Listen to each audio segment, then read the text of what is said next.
Hi friends, global export YouTube চ্যানেলে আরও একটি এক্সপোর্ট রিলেটেড ভিডিওতে আপনাদের স্বাগত। আমি অমিত মণ্ডল, এক্সপোর্টার এবং export trainer. Global export YouTube channel এমন একটি ইউটিউব চ্যানেল যা এক্সপোর্টের যাবতীয় রুলস রেগুলেশনগুলি বাংলা ভাষায় সহজ সরলভাবে একটার পর একটা ভিডিওতে ডিটেলস আলোচনা করে থাকে। আজকের যে টপিকটার উপরে ডিটেলস আলোচনা করা হবে সেটি হলো এফওবি। এফওবির ফুল ফর্মটা কি আর এফওবিটা কি সেটা আগে জানতে হবে। এফওবি হলো ইনকোটামের সেকেন্ড ইনকোটাম বলা যেতে পারে। আগের দিন আলোচনা করা হয়েছিল এক্স ওয়ার্ক ইনকোটাম, আজকের আলোচনা করব এফওবি। এফওবির ফুল ফর্ম হলো ফ্রি অন বোর্ড। ইনকোটাম ডিফাইন করে যে এক্সপোর্টার এবং ইম্পোর্টারের মধ্যে কার রেসপন্সিবিলিটি কতদূর থাকবে। যখন আপনি আপনার বায়ারকে কোটেশন দেবেন তখন আপনার বায়ার বিভিন্ন ইনকোটামের উপরে কথা বলতে পারে বা আলোচনা করতে পারে। এবার উভয় পক্ষের মধ্যে সমঝোতায় যে ইনকোটামটা সুইটেবল হবে বা আপনারা কি সহমত হবেন, সেই ইনকোটামের উপরে এক্সপোর্ট বিজনেসটা বা এক্সপোর্ট শিপমেন্টটা হয়ে থাকে।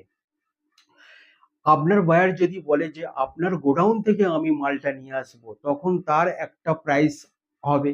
আবার আপনার বায়ার যদিও বলে যে আপনার কোনো গোডাউন, সেটা হতে পারে পোর্টের কাছে কিংবা আপনার যে কোনো জায়গায় ইন্ডিয়ার মধ্যে, তার একটা প্রাইস হতে পারে।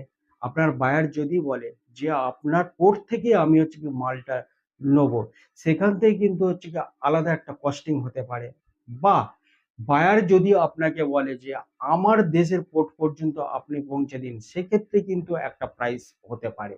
তাহলে এই যে প্রাইস আর রেসপন্সিবিলিটি কার কত দূর থাকবে, এটাই কিন্তু কি ইনকোটামের ডিফাইন করা থাকে।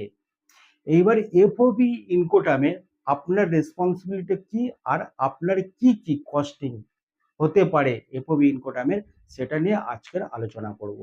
এফওবি অর্থাৎ ফ্রি অন বোর্ড, এর দ্বারা প্রমাণ হয় যে বা এর দ্বারা মানে বোঝা যায় যে এই ইনকোটামের মধ্যে আপনি যখন এক্সপোর্টটা করবেন, আপনার দায়িত্ব আপনার পোর্ট পর্যন্ত, অর্থাৎ আপনার ওয়্যার হাউস থেকে বা আপনার ম্যানুফ্যাকচারিং প্লেস থেকে আপনার যে কি পোর্ট, যেখানে ভেসেল দাঁড়িয়ে থাকে বা শিপ দাঁড়িয়ে থাকে, সেই পর্যন্ত শিপে লোডিং করা পর্যন্ত আপনার দায়িত্ব।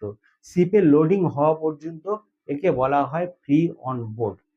এই যে আপনার ওয়্যার হাউস থেকে আপনার পোর্ট পর্যন্ত শিপে চড়া পর্যন্ত যে কস্টিংগুলো অ্যাড হয়, তার মধ্যে প্রথম হচ্ছে আপনার ম্যানুফ্যাকচারিং কস্ট, দ্বিতীয় হচ্ছে আপনার প্যাকেজিং, তারপরে কি আপনার লোডিং, আপনার ট্রান্সপোর্ট অর্থাৎ ওয়্যার হাউস থেকে পোর্ট পর্যন্ত আসার যে খরচা, সেই ট্রান্সপোর্ট খরচা, প্লাস পোর্টে আনলোডিং, প্লাস কাস্টমস ক্লিয়ারিংস খরচা।